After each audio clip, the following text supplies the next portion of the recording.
桐生さん、何でもかんでも背負い込んじまって、俺には真似できないですよ。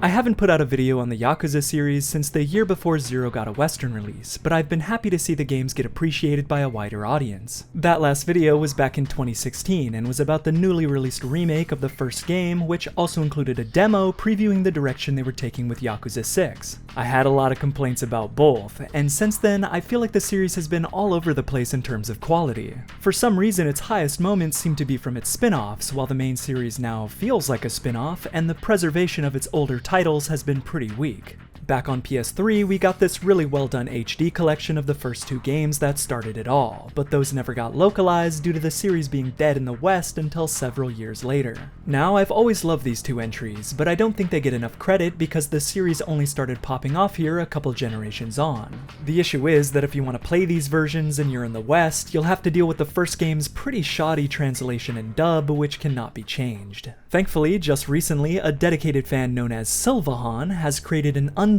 and retranslation patch for the original Yakuza. This can be played on an original PS2 or through emulation just like it's any other game, and it restores the original Japanese audio alongside its own, more faithful translation of the original text. This includes correcting character names, honorifics, ranks, and toning down the excessive use of profanity in the original translation. I don't know, they were trying really hard to make the game seem cool and edgy at the time, maybe to get that GTA crowd. While all of the hilarious dialogue will live on forever in our hearts, this version is just more true to the original intentions and makes things more consistent with the sequels, which didn't have English dubs. Other than all of the cutscenes being completely retranslated, he also put in a lot of extra work touching up other aspects of the presentation too. I'll link to the full patch notes, but notably he recreated the freeze frame effect to match the new text, made sure all of the new text kept consistent with the game's original font on any title cards, corrected the timing for the subtitles so they fit with the Japanese dialogue, and added color coding to some lines. He also fixed several dialogue-related bugs and even recreated the opening pre-rendered video shot for shot with higher quality footage, which I don't think anyone was expecting, but he did it anyway because he cared that much about presentation. Overall, he estimates around 10,000 lines of in-game text have been altered in some way. Needless to say, it's satisfying to know that one of the most glaring flaws of a game you like has been corrected, especially when it isn't even inherent to the original creation and was just kind of imposed on your part of the world. For pretty much any franchise, I'm a big advocate for playing or watching things in release order. I'm sure there are some exceptions, but I just feel like it's important to first experience a story in its original context without future retcons or alterations coming into play, especially when they're made by other writers. Now, it's much easier to suggest starting here for new players who want to take the experience seriously, and not have to grit and bear a dub that none of the other games even use. With the release of this patch, I figured it was a good opportunity to finally do a video I've wanted to do for a while now, where I champion some of the overlooked aspects of this first game. After all, if I didn't enjoy it, I probably wouldn't have continued playing its sequels. A big part of the appeal is seeing the humble beginnings of the series. This is where it all began, and you get to see how the foundation was laid out from the very start. I love to track how the games evolve from entry to entry, and starting from the beginning makes that a smooth transition, as each game slowly builds on the improvements of its predecessor. If you start with Zero and continue with the Kiwami remakes to play in chronological order, you're going from a game that borrows its combat from Zero, then one based off the combat from 6, then going back to the early PS3 titles. But this doesn't just apply to the combat, but the designs of the city and characters, and the technology used to render all of it too. For one thing, I much prefer Kiryu's design here over how he looked in a lot of the PS3 games or even the Dragon Engine titles. Since this is how I saw him for these first two games, it's his default look in my mind. His hairstyle isn't overly exaggerated, and his eyes are really expressive. I like his bulky shoulders too, they make him look really powerful in combat, and it's a nice touch how the bottom of his coat flaps around with physics as you fight. This game is defined by the densely layered atmosphere of Kamurocho, the color scheme of the city, and the way all the lights bloom together to make things look a bit hazy. It's really snug walking around the streets, you get swallowed up in the dense crowds as NPC dialogue boxes fill the screen. It makes you feel like you're part of the energy of the city, and that's helped by the game's fixed camera angles that'll sometimes be pulled really far back, giving you a sense of scale. The game even has a button for locating Kiryu if you lose track of him. I feel like interiors really benefit from the deliberate nature of fixed camera angles too. They're able to make sure each location looks striking, with additional details placed where they know you'll be looking, making them appear more lived in. Take this coat placed on the back of this chair, the bags in the corner of this seat, or the women in the foreground who not only have additional detail on their faces, but have unique items on their table too. There's just something cozy about the PS2 renditions of Kamurocho. Makes me want to warm up around one of these trash fires with the homeless, who will probably tell me about some secret item I should track down to get an advantage over the next boss. All the low polygon NPCs are charming, and they're all squatting and smoking constantly, which gives the city a real grimy punk attitude. In the newer ones, it feels more like the NPCs are just transiting through, while here, it feels like a hangout spot for delinquents and pleasure seekers. Like these people are here all the time, and they're hiding out in every nook and cranny they can. With the stationary camera, it's exciting to discover an alleyway tucked away in the corner of the screen when it hard cuts to the mysterious new location you found. The game takes place in December 2005, so the city has a Christmas theme going on. There are NPCs dressed as Santa and Christmas trees all over the place, which is just a fun aesthetic and reminds me of similar moments in other Sega games. There's an authentic element to the setting here, since the time frame of the story and the game's release date are the same. So while Kamurocho is a fictionalized version of the real city of Kabukicho, the developers were still able to use the world around them as reference and capture its spirit accurately. Everything here was built to represent the world they were living through, rather than the Kiwami version, which is recreated using pre-existing assets looking back on this time frame 10 years on. Your perspective on things can change a lot in 10 years, and hey, that's a big part of this game's story too. In this first game, Kiryu is supposed to have a bit of an apathetic mentality towards the situation he's in. He was just in prison for a decade for a crime he didn't commit, and the whole time he was worried about his friends and family. He gets out and now he's a fish out of water. Culture and technology have left him behind, and he has a target on his back as everyone in the Tojo clan wants him dead. What makes his situation worse is the love of his life Yumi and his foster father are missing, and his former best friend has become an opportunistic weasel, spitting on the sacrifice Kiryu made for him a decade earlier. This didn't turn out the way he expected, and now he's getting kicked from all angles due to an act of selflessness. So it makes sense Kiryu would try to keep a low profile, stay focused on his goal of uncovering this mystery and get annoyed with people trying to waste his time. This whole situation hurts him deeply, but you can see the happiness in his eyes when he reconnects with someone he thinks hasn't switched up on him like the rest. It's this personality trait and the contrast that comes from saddling him with this little girl that makes this such a memorable premise. He'd prefer not to get involved with other people's problems, not only because he doesn't want to waste his limited time, but because he doesn't want to risk losing more people he's grown attached to. But since he's a good guy overall, he can't help but stand up for individuals when he sees them being abused by groups with more wealth and influence. This hardened demeanor is slowly melted through his experience in this game with Haruka as he learns to move on from his pain and work towards a better future. You can definitely tell how much he's changed by 3. Because of all of this, the game has an old school meets new school feel to it, and that's reflected in its soundtrack. You get a nostalgic feel from all of the acoustics, like the echoing drums and chants of the opening track Receive You, as well as all of the uses of brass instruments. Then that's contrasted with extremely distorted electric guitars and vocal sample heavy battle themes.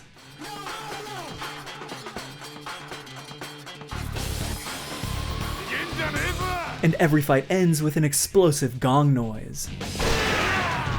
In this Kamurocho, it feels like there could be an adventure around any turn, and that's helped by the fact that several completely optional side missions have fully choreographed and voiced cutscenes. Part of the vision of Yakuza was establishing this setting full of interesting characters, and that's why even many of the main chapters focused on vignettes with side characters, where Kiryu would step in to help them with their issues. By presenting these side missions with the same level of production value, it gave them more legitimacy, like they were just as important to the experience as what was happening in the main story. Take this random encounter with a drunk harassing a girl on the street. If you choose to help her, she'll pull you to a bar where you strike up a conversation. She has all these unique flirtatious animations where she leans on Kiryu and touches his leg, but note his body language, stone-faced and staring straight ahead. After all, he is in the middle of trying to locate the woman he loves, who he hasn't seen since going to prison 10 years ago. It turns out they're all working together to try to drug him so they can steal his money, which results in a fight. When you beat them, they'll try to offer you money to let them go, but if you refuse, they'll give you the password to an underground casino with a hidden entrance and a ramen shop. You can choose to gamble here, but if you bring Haruka at some point, you trigger another new side mission with its own cutscenes called Casino Royale. This guy gives Kiryu a gold briefcase full of money and asks him to double it through gambling, but once you do, some goons show up to retrieve it, revealing the money was actually stolen from them and actually counterfeit. Since Kiryu already exchanged them for chips, the counterfeit bills are mixed into everything else the casino has made, making them extremely difficult to find. The two of them leave the gold-suited man to his fate, unsure if he'll be forced to pay for the trouble he caused with his own life. This mission has an uneasy atmosphere and highlights the morally ambiguous nature of Kamurocho. Kiryu just accepts it and moves on. He's seen this plenty of times before, while it's a sobering moment for Haruka to witness at such a young age. The way these couple missions branch off of each other was really great. You might not have ever even gotten the second one due to the specific requirements of triggering it. Maybe you took the bribe at the bar and didn't get the password to the casino, or maybe you just never thought to bring Haruka there. It adds a sense of spontaneity to the city, and those hidden moments that you might miss during your first playthrough of a game end up being some of the biggest highlights the next time you play. Unfortunately, this casino mission is completely cut from Kiwami, which is head-scratching because you'd think preserving the original game's content would be the priority. It's sad to see something with so much effort put behind it get scrapped, especially since I thought it had a good deal of additional characterization in it. Other side mission cutscenes are ported over, and they recycle the camera angles and animations from the PS2 version just like almost every other cutscene in Kiwami, so it's just confusing why they couldn't do the same in this case. What's even weirder to me is how a couple of these side missions that had their own cutscenes have their presentation significantly downgraded in the remake. Take that mission I mentioned earlier where you get drugged at the bar. For some reason, they made the decision to present these cutscenes like they were any other generic side mission, with the same text box and letterboxed format. Overall, it comes off as so much flatter. The lighting and camera angles aren't as striking at all. They even removed several of the branching cutscenes the original had. For example, you could just give her up to the drunk like an asshole because you don't want to be bothered. Kiryu automatically tries to help her in the remake, probably to make his character more in line with the shonen-esque hero he slowly became in the later games. Look how he acts if you decline to go to the bar with her, so dismissive, it's awesome. Just because he helped you doesn't mean he wants to waste his night chatting when he's got things to take care of. Now look how Kiwami handles it. He just stares at her like a robot with a smile on his face. If you do go to the bar, they just sit there in their default poses looking at each other. All of those unique animations where she touches Kiryu are completely gone, alongside his stone-faced demeanor. These guys are dropped in with synchronized swaying animations, and it just fades into the fight instead of having Kiryu get up and challenge them. After you win, you don't even see the money he offers you. It's just implied that he's handing it over off-screen while doing one of the generic enemy hurt animations. Needless to say, this presentation format is so much less immersive. You really don't get a sense that this is an exchange between unique characters living in Kamurocho at all. This weird choice to standardize the presentation of side missions extends to another one titled The Fake Mizuki's Truth, and I think in this case the impact is even worse. So, during the main story, everyone is looking for Haruka's mother named Mizuki, who runs a famous bar. In reality, Mizuki is the undercover identity of Yumi, the woman Kiryu is in love with. There's a point when a woman who bears the same appearance and tattoo as Mizuki gets killed, which was a really odd plot point that I thought they just ended up dropping. When I replayed the game, I was surprised to find out that there was an entire side mission dedicated to tying up this thread. Kiryu goes to the bar where this fake Mizuki worked, and after talking with her coworkers, he discovers that her boss was trying to increase profits by tricking customers into thinking the famous Mizuki was associated with their bar. This ends up getting her killed when some Yakuza come looking for her, believing she's the real deal. The boss doesn't actually know she's been killed, but after you knock them down a peg, Kiryu presents him with a picture of her corpse. The music and cinematography is really beautiful here, and you see the guilt in his eyes as he realizes what his actions have caused. Then Kiryu walks away, leaving him to cry alone in the street. What's cool is all of these cutscenes are in-engine, so when I revisited this mission on Premium Adventure Mode, the lighting and weather was completely different, which really changed the atmosphere. When I played it in the main story, it was dark and snowing, which made it feel so much more somber. I have a lot of reverence for this scene because it took this peripheral story beat and addressed it with the weight the subject matter deserved, with the same production value as the main story. And that's why I was extra let down to see how it was handled in Kiwami. The boss and all of the workers now just have generic designs, and nothing is unique about them. Somehow the cinematography is so much worse, like why is this camera angle just his shoulder instead of showing his face reacting to the tragic news? Then Kiryu is cut off as he walks away. It's like I'm watching the mobile version of this scene. The sound effect that Kiwami uses to end all of its side missions really kills the mood for me too, reminding me not to get invested because of how artificial this all is. More so than in later games, you feel a sense of survival while roaming the streets of Kamurocho. Before tackling the next mission, I always make sure I'm actually prepared with items and weapons because it isn't always a given that I'll be able to wing it and finesse my way to victory. Even just moving from one side of the city to another can be dangerous, since enemies seem to hide better in this presentation. I personally like how you can stealth behind them before they notice you. It's just a field of view thing, you don't need to walk quietly or start sprinting away to avoid them. Even normal encounters can take a good chunk out of your health, so you'll find yourself memorizing the layout of the city and calculating your routes to different locations more deliberately. You'll want to find the hidden locker keys and tackle side missions because they might net you valuable weapons and experience that may actually make or break the next boss fight. And through that exploration, you'll learn new techniques that'll help you get a leg up in combat. In this game, Kiryu can feel pretty slow, but some of these hidden moves can really transform how fighting feels. For one, Komaki's training can be very valuable.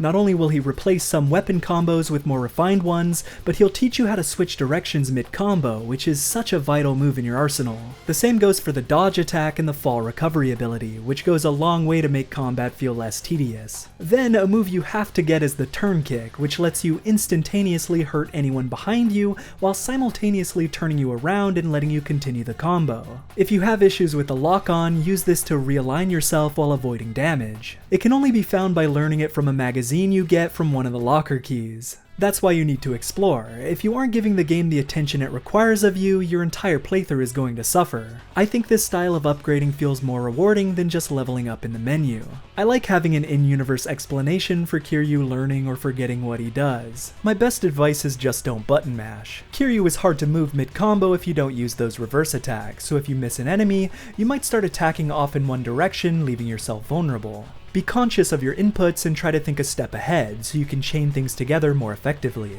Use throws not just to damage that enemy, but use them to knock over the others, then use the time you've saved to grab a weapon or taunt to raise your heat bar. Speaking of which, I really like how heat was established here. Not only are heat moves way less frequent, but they're super quick and impactful. You trigger one and you get in and get out and you're back to playing. In later games, heat moves could get overly long, like there was a cutscene for every situation possible, and you'd activate them accidentally. They could get pretty creative and funny, sure, but eventually it started to feel like they were taking focus away from the actual combat system. They just feel like an extension of normal moves here, and you need to be quick at the draw to capitalize on them, especially since your heat bar drains so much quicker. You actually need to work to earn and maintain it, or it'll be gone quicker than it took to get. I also like how heat can be used for more than just these cutaway style attacks. When your gauge is full, you can use heat to end your combos with flashy grapples, or do more powerful attacks from a grab like this spin. Overall, I find the combat to be pretty impactful and satisfying. The sound design just hits harder, and everyone has a weightiness to them. I don't think you'll have any issue adapting to this style if it's your first exposure to the series, but it might be difficult going back to if you started with one of the later games. I'm usually willing to hear a game out if it's coming to the table with its own style of combat, and of course they refine the system moving forward. My only real complaint is related to a few specific bosses that are a pain in the ass, but surprisingly, I didn't think they were any less annoying in the remake. That coupled with the invasive Majima Cockstalker system, the regenerating boss health bars, and an overall step down in polish stemming from mashing together assets from games made 10 years apart, when it comes to which version I'd recommend to new players, well, the choice is simple, unless you really can't emulate the game or find a copy on real hardware. I've been pretty consistent about this point since I did my video on the remake in 2016, and well, you can just watch that video if you want to hear all of my criticisms. Back to the real topic at hand, Yakuza 1 may be rough around the edges, but it has a quaint simplicity and killer atmosphere going for it. If you truly want to go on this journey with these characters and see them evolve alongside the world itself, you really should start at this foundational moment. It's a game that demands your time to get the most out of and shouldn't be rushed through, otherwise you'll end up hurting your own experience. You'll find that their dedication to starting this series off on a strong foot resulted in some details that just aren't replicated in future releases. I hope I've done a good job sharing its appeal so I don't see as many people dismissing it so easily. Especially with this new translation patch, you're set up for an even better time than I was. Here's hoping we can get a similar patch for the HD collection soon. Pair that up with PS3 emulation and you'd really be looking at the definitive experience with these games.